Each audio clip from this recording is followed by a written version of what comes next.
Hello. Namaste, beautiful souls. Welcome. Welcome back. This is the final leg. So the last 6 readings, starting with the world. And if you're wondering, I started with the Chariot card in this series of readings because those born on January 1st, Chariot would be their card for 2021. So that's why I started with number 7. So after the Chariot is the 22nd, which is the Fool. And then from there, nobody will have 1 or 2, just the way numerology works. And so from there, we'll go to 3, 4, 5, and 6. So in case you're wondering. And if you have any questions about calculating, I did a video at 6 p.m. on Thursday night. And there's some instructions there. There's lots of information out there on how to calculate your year ahead card. And I think the issue arises, well, what is the right way? And I think my response is there's no right way. Just pick a way and make that your way. And then if you are consistent with that way year to year, then you just follow that pattern. So, yeah. So this is the world. This is the world. And this is the end of a cycle. This is a big archetype, and I think a lot of people have a challenging time with this archetype because we don't like endings. Endings are not so, while retirements, for example, or children graduating from high school or finishing a degree at university, these are all things that are causes for celebration. Yet at the same time, they're bittersweet because we really like to be in those places, right? We really like to be there. And I was thinking about this as well too.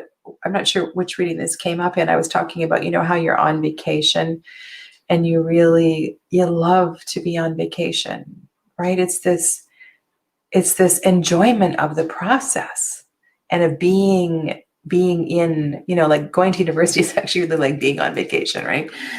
We don't want it to come to an end. And so with the world, we have to kind of integrate that. We have to understand that, yeah, this is the end. So pat yourself on the back, throw a party, finish your book. Maybe the next chapter is writing your autobiography. I don't know what your next chapter is, but this is just such a beautiful place of integration and celebration. And I feel like maybe this whole year is one of, okay, I'm going to celebrate me. I'm going to celebrate me and everything that I've done. And I'm going to create a scrapbook of my life, or I am going to write a book about myself, my journey, or pick an aspect of my journey and write a book. I really feel like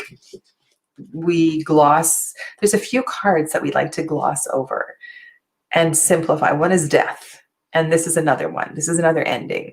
And this is an ending to celebrate in every way. So if this is your card, how are you going to celebrate, this year and make this year really special for you? Yeah. I would come to your party. There is one card that's already turned over, and that's because it was a jumper. And so over in the bottom left corner, I'll switch this, make myself little. Over in the bottom left corner are the cups. And this is the oracle card to support that. And it flew out of the deck, so I just left it there. And I think the emotional energy is around the home. And maybe we can draw on that. Maybe, we can lean into that energy for support and for celebration. Yeah. And I'll turn over that cup card right now. I'm just shuffling the final oracle card. So the emotional energy around this. Oh, okay. Well, it's good that the home is here, right? For support. And this card really reinforces what I just said. You know, it's bittersweet. The Five of Cups is bittersweet. We need to say goodbye.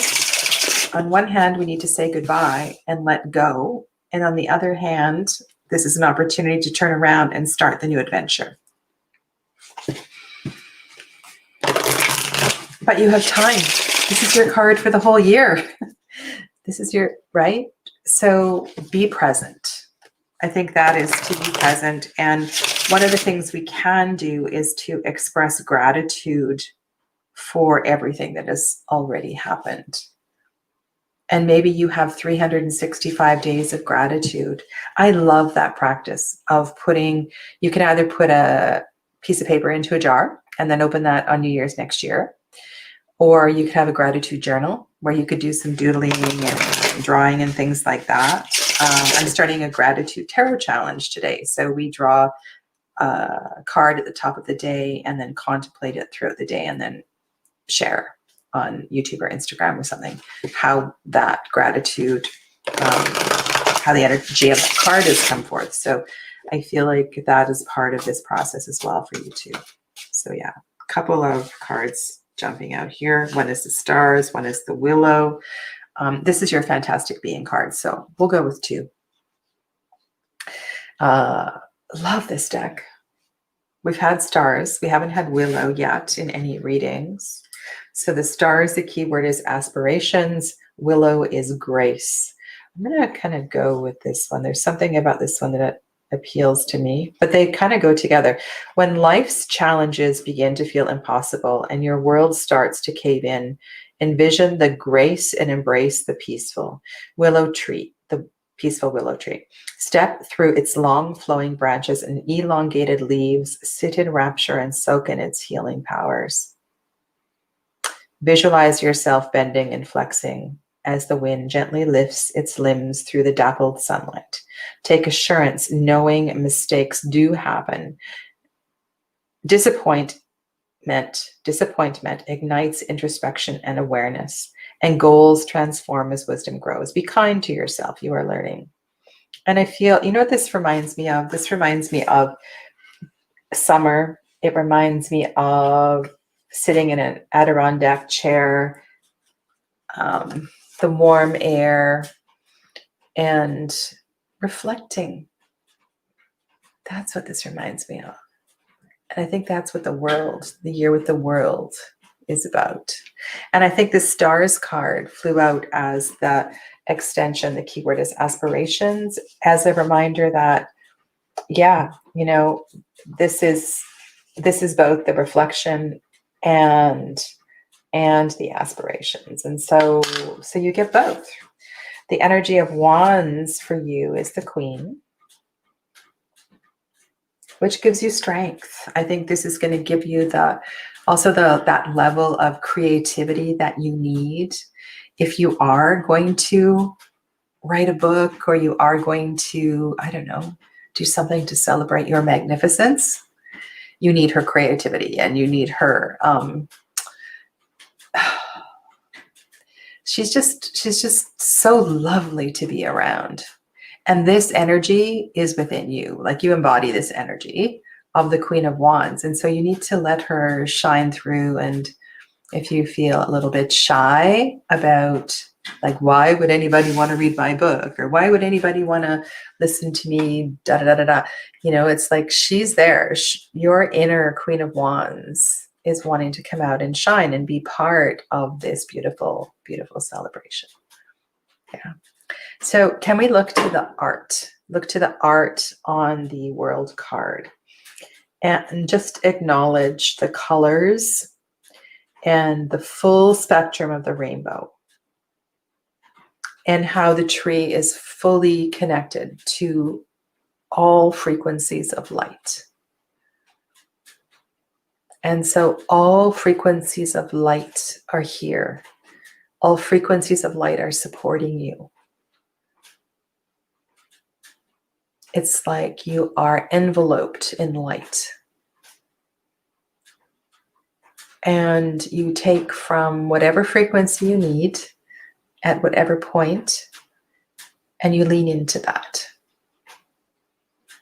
There's something really magical in this. And why not? I'll share a couple of lines from Avalon's book, because I, for the most part, really enjoy her take, the way that she has written about these cards. It's a lovely, lovely tarot deck. It's called Bone Stone, and the book is called Earth Flesh.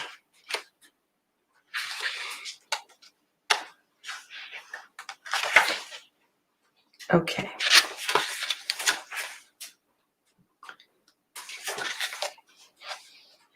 The world tree is life, a great sentient being. Its subtle fabric is air, the breath of life. It is made of blood, the sacred waters that are the conduit to both the divine and the emotion that exists in every moment. It is built of bone, the earth that is home, solid and resolute, resourceful and replenishing. It is imbued with magic, the fire that illuminates the soul, igniting the passion in our hearts and the desire to dance with the ebb and flow in all things. The spirit in all things weaves these elements together to create the world tree. The world tree is the great connector of the upper, middle, and lower worlds. Through each of these ancient worlds, you can embark on an odyssey of the mind, body, and spirit. Through the world tree, you will meet with your powerful guides, learn sacred lessons that shape your character, and feel the magic of the world around you. The world tree is mythic and a source of endless magic. And from the world tree, all are born, and to the world tree all shall return. It is immeasurable, ever present, constantly swaying with the web of life. To journey to the world tree is indeed a great odyssey. I love that. Isn't that a beautiful word to describe your experience? And to learn even one of its infinite secrets will create a legacy as sacred as life itself. And so this is about your legacy. And and to celebrate your legacy. This is a time of expansion and fulfillment. The world card can symbolize the creation of a wholeness that will usher you into the next phase of your life, thus completing a stage of your soul journey. Kind of makes me want to cry. You know what? This is kind of a fear, right? This is a fear of what's next. And you don't need to worry about that. You really, really don't.